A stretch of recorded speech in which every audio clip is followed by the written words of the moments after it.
बिस्मिल्लाहिर्रहमानिर्रहीम अस्सलाम वालेकुम। मैं हूं ईसा नकवी। इस वीडियो में बात करेंगे पाकिस्तान, भारत, चीन, अमरीका, इन चार ममालिक के हवाले से, इंतहाई अहम डेवलपमेंट के हवाले से पाकिस्तान और चीन के लिए ख़तरे की घंटी बज गई है। आपको याद होगा कि मैंने अपनी वीडियोज़ में तवातुर के साथ तज़किरा किया 2+2 डायलॉग का। 2+2 डायलॉग जो है वो अब हो चुका है अमरीका और भारत के दरमियान, और इसमें दोनों ममालिक के जो दिफा के वज़रा हैं और ख़ारजा उमूर के वज़रा हैं उनके दरमियान बातचीत हुई, और अमरीका और भारत के दरमियान बीका माहिदा BECA माहिदा तय पा गया। ये माहिदा क्या है, इसके अहम नुकात क्या हैं और ये क्यों एक इंतहाई ख़तरनाक दिफाई माहिदा है अमरीका और भारत के दरमियान, इसके पाकिस्तान पर क्या असरात होंगे, ख़ास तौर पर इसके हवाले से बात करेंगे। पाकिस्तान ने इसके ऊपर स्ट्रांगली रिएक्ट किया है। पाकिस्तान को क्यों रिएक्ट करना पड़ा? बात तो ये हो रही थी कि जैसे ये माहिदा चीन के ख़िलाफ़ होगा, चीन का जो बढ़ता असर रसूख है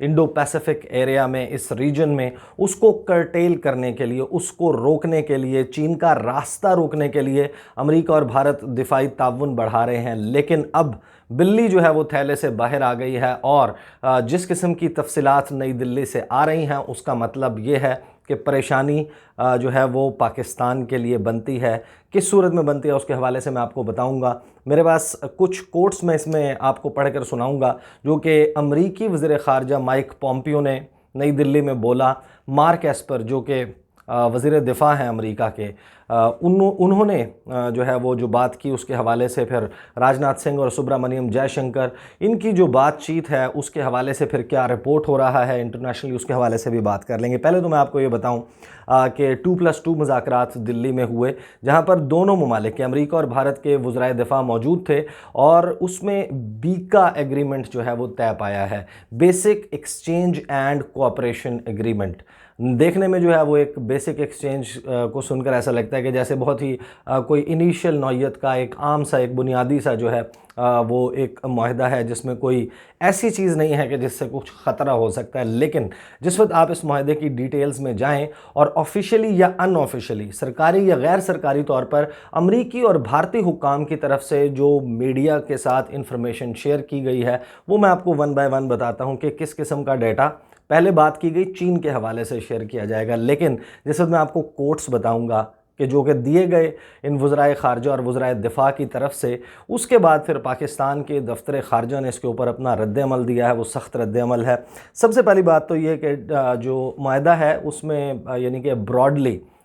इस माहिदे से हटकर अमेरिका और भारत ने डिफेंस सेल्स के हवाले से जो है वो बातचीत की है, मिलिट्री एक्सरसाइजेज़ के हवाले से बात की है। एक तो ये कि दिफाई ताउन जो है वो बढ़ाया जाएगा, अमेरिका और भारत के दरमियान जो असलहा है उसकी ख़रीदो फ़रोख्त जो है वो ज़्यादा होगी, बढ़कर होगी। और ख़रीदो फ़रोख्त तो क्या होगी, यानी कि ज़ाहिर है भारत ख़रीदेगा, अमेरिका बेचेगा, अमेरिका फ़रोख्त करने वाला है, भारत ख़रीदने वाला है। और अपेरेंटली जो ये सारी टेंशन को जिस शक्ल में आज हम देख रहे हैं उसमें अमेरिका का जो टेक है वो यही है कि यहाँ पर सूरत हाल बिगड़ती रहे, भारत जो है वो अमेरिका से असलहा जो है बड़ी बड़ी तादाद में और बड़े पैमाने के ऊपर असलहे की ख़रीदारी करता रहे। साथ ही इंफॉर्मेशन शेयरिंग, अब आपको अंदाज़ा होना चाहिए कि जो इंफॉर्मेशन शेयरिंग है दैट इज़ द मोस्ट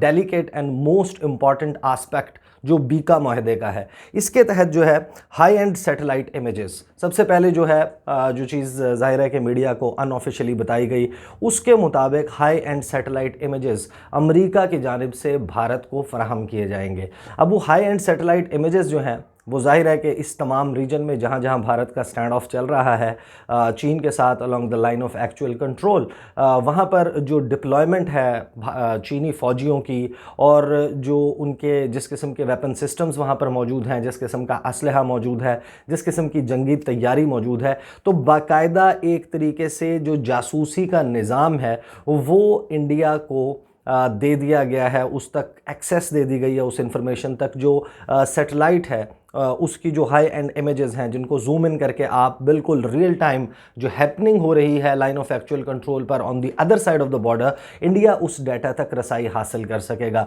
अब इसकी बुनियाद पे जो सबसे बड़ी बात होगी वो ये कि जो एक्यूरेसी है भारतीय वेपन सिस्टम की और उनकी डिप्लॉयमेंट में उनको आसानी होगी। उनको मालूम होगा कि लाइन ऑफ एक्चुअल कंट्रोल से एग्जैक्टली किस मुकाम के ऊपर चीनी फ़ौज की भारी जो तादाद है बड़ी नफरी मौजूद है, जहाँ पर जो उनके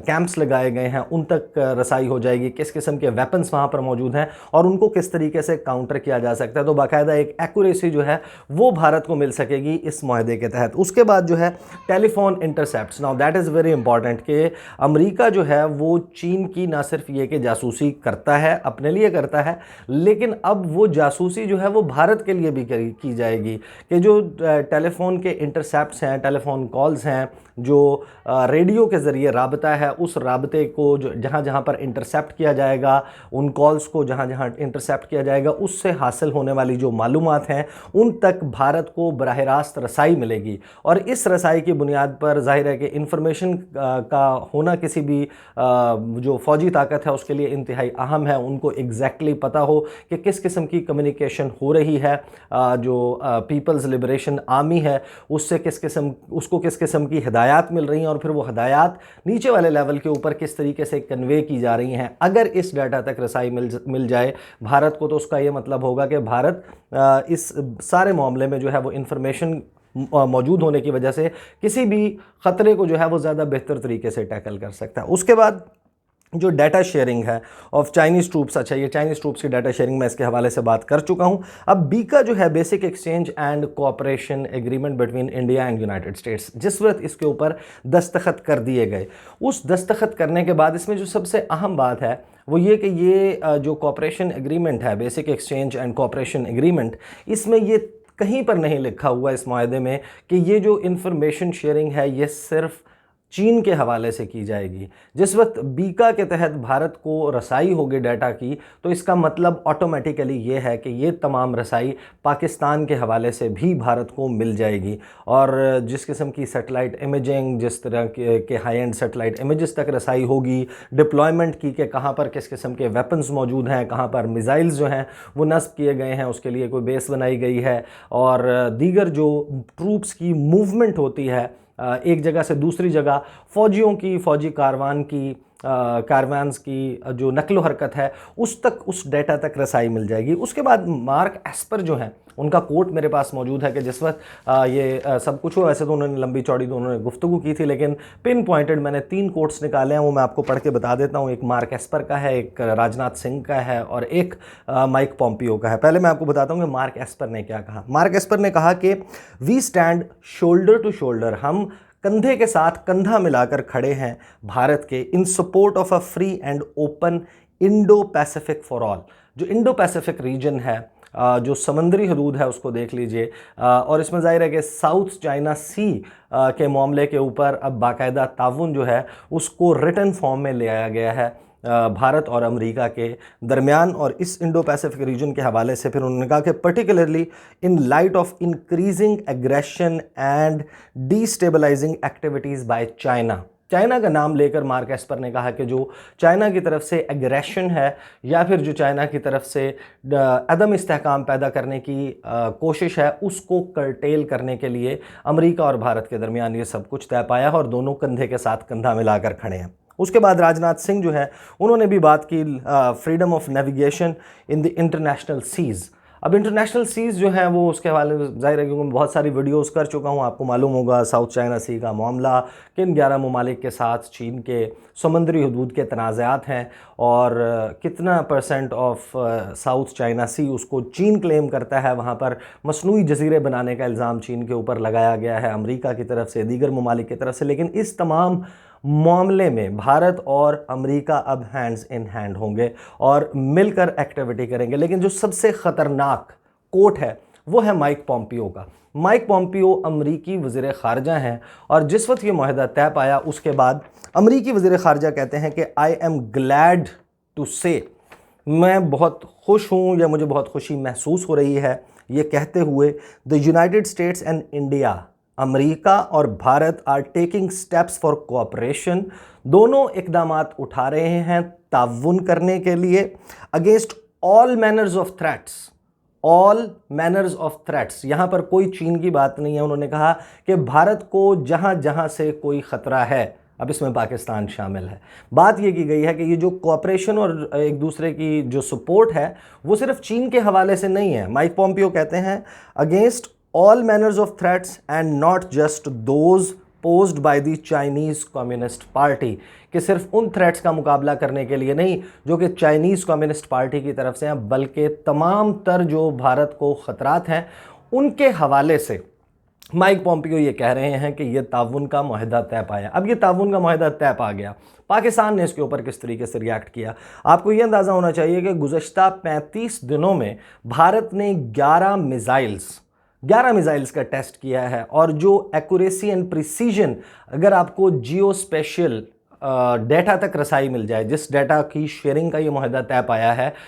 इस भारत और अमेरिका के दरमियान, उससे आपकी एक्यूरेसी बढ़ जाती है। आपको मैप कोऑर्डिनेट्स फराहम किए जाएंगे, यानी कि भारत को अमेरिका मैप कोऑर्डिनेट्स नक्शे के ऊपर एग्जैक्टली पिन पॉइंट करके एड्रेस, सिटी, नाम, जिप कोड के साथ उसको एग्जैक्ट लोकेशन फराहम की जाएगी। और बहुत सारे लोगों को शायद इस बात का इल्म ना हो कि जो ड्रोन्स के ज़रिए अटैक किए जाते हैं अमेरिका की तरफ से मुख्तलिफ जगहों पर, ज़ाहिर है कि उसमें मुख्तलिफ जो टेक्नोलॉजीज़ इस्तेमाल होती हैं, उसमें जो सबसे अहम चीज़ है, जो सबसे इम्पॉर्टेंट एलिमेंट है उसका यह एस्पेक्ट है, वो GIS डाटा है या फिर जियो स्पेशल डाटा है, जिसके ज़रिए एग्जैक्टली वो मैप कोऑर्डिनेट्स और वो मुकाम, उसका एड्रेस और वो सारी चीज़ें मिल जाती हैं। पाकिस्तान ने क्या रिएक्ट किया, पाकिस्तान की स्टेटमेंट मेरे सामने मौजूद है, वो मैं आपको पढ़ के सुना देता हूँ कि in response to a query about the signing of the US India basic exchange and cooperation agreement BICA on sharing of geospatial information, the spokesperson stated the following. अब तर्जुमान दफ्तर खारजा जाहिद हफीज़ चौधरी की तरफ से ये बयान सामने आया कि Pakistan has taken note of the signing of the BICA, जो BICA मुआहदा तय पाया, पाकिस्तान ने उसका नोटिस लिया है, पाकिस्तान ने उसको देखा है। Pakistan has been consistently highlighting the threats pose to the strategic stability in South Asia as a result of provision of advanced military hardware technologies and knowledge to India, कि पाकिस्तान ने हमेशा इस बात को हाईलाइट किया है कि ख़तरा मौजूद है कि डिस्टेबलाइज होगा साउथ एशिया, जो जनूबी एशिया है, यहाँ पर अदम इस्तेहकाम बढ़ेगा अगर भारत को जो एडवांस्ड मिलिट्री हार्डवेयर है, जो अस्करी जो वेपन्स का सिस्टम है या इस किस्म की कुछ चीज़ें जो हैं वो फराहम की जाती हैं, technologies and knowledge to India. India's massive acquisition of armaments and expansion of its nuclear forces, Bharat की तरफ से बहुत बड़ी तादाद में असलहे की प्रोक्योरमेंट, ख़रीदारी और न्यूक्लियर जो अपनी कैपेबिलिटी है उसको बढ़ाने की वजह से,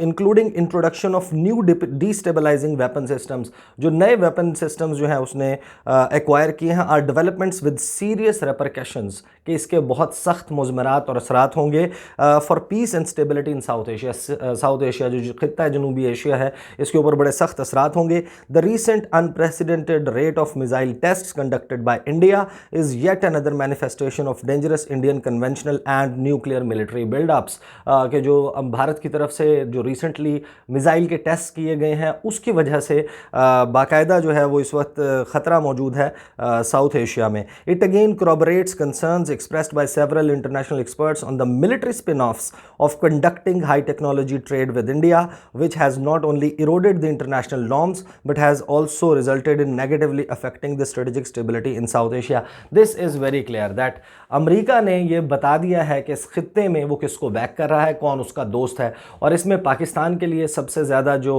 मसला है, जो इसका मैं आपको जो मेरा अंदाज़ा है उसके हवाले से मैं आपको बता देता हूँ कि ये जो एग्रीमेंट है इसमें भारत को रसाई मिलेगी ना सिर्फ चीन के हवाले से। अब चीन और भारत के दरमियान अगर आप ताकत का मवाजना करें तो चीन भारत से बिलाशुबा तकरीबन 5 गुना बड़ी अस्करी कुव्वत है, लेकिन साथ ही भारत को वो रसाई पाकिस्तान के हवाले से भी मिल रही है, और पाकिस्तान के हवाले से इस रसाई मिलने का मतलब यह है कि भारत को अब ज़्यादा we now face an informed enemy, जो ओपनली हमें दुश्मन तस्वुर करता है, अपना डॉक्ट्राइंस, मुख्तलिफ मिलिट्री डॉक्ट्राइंस पाकिस्तान के हवाले से बनाता है, अब वो ज़्यादा बेहतर इन्फॉर्म्ड होगा। और फिर साथ ही इसमें मार्क एस्पर जो हैं उन्होंने ये ख्वाहिश जो है वो भी जाहिर की है, जब वो दिल्ली में मौजूद थे उन्होंने भारत के साथ मुज़ाकरात के इसमें जिस चीज़ को रिपोर्ट किया गया है, उन्होंने ये ख्वाहिश भी जाहिर की है कि अब भारत जो है उसको रशिया के साथ जो है वो जिस किस्म की परचेज़ करता है, डिफेंस परचेज़, जिस किस्म का सामान रशिया से ख़रीदता है डिफेंस के हवाले से, दिफाई एतबार से, वो छोड़कर अमेरिका की जानिब शिफ्ट कर जाना चाहिए। कुछ जो तैयारे हैं मुख्तलिफ एयरक्राफ्ट्स हैं उनके हवाले से, जंगी तैयारों की ख़रीदो फ़रोख्त के हवाले से भी अमेरिका चाह रहा है कि अब भारत जो है वो तमाम तर ख़रीदारी अमेरिका से करे। अब ये एक ऐसी सूरत हाल है और इसमें ज़ाहिर है कि मालाबार ड्रिल्स वो आ रही हैं, होने वाली हैं, और जो क्वाड कंट्रीज़ हैं, जापान, ऑस्ट्रेलिया, भारत और अमेरिका, इन 4 ममालिक की जो मिलिट्री एक्सरसाइजेज़ होंगी उसके ऊपर भी जो है वो ज़ाहिर है कि बहुत ज़्यादा इसका ताल्लुक़ है, किस किस्म की सिचुएशन जो है वो एस्केलेट होती है। मैं क्योंकि इस एक वीडियो में ये मुमकिन नहीं है कि इस तमाम जो दिफाई मुआहदा तय पाया, अब इस पर चीन का रद्द-ए-अमल भी आना है, मुख्तलिफ जो ख़ित्ते के ममालिक हैं वो इसके ऊपर किस तरीके से रिएक्ट करते हैं, और जो सिक्योरिटी एक्सपर्ट्स हैं वो इसके हवाले से क्या देख रहे हैं। मैं कोशिश करूँगा कि आने वाली वीडियो में उसके हवाले से भी मैं आपको बता सकूँगा कि चीन किस तरह इसके ऊपर रिएक्ट कर रहा है, बाकी ममालिक कैसे करें और डिफेंस एक्सपर्ट्स क्या करें, और साथ ही जो बिल्डअप हो रहा है उसमें मालाबार ड्रिल्स तक सिचुएशन कितनी ख़राब हो सकती है उसके हवाले से भी बात करेंगे। अगली वीडियो में आपके साथ मुलाकात होगी। मुझे इजाज़त दीजिए। अल्लाह हाफ़िज़।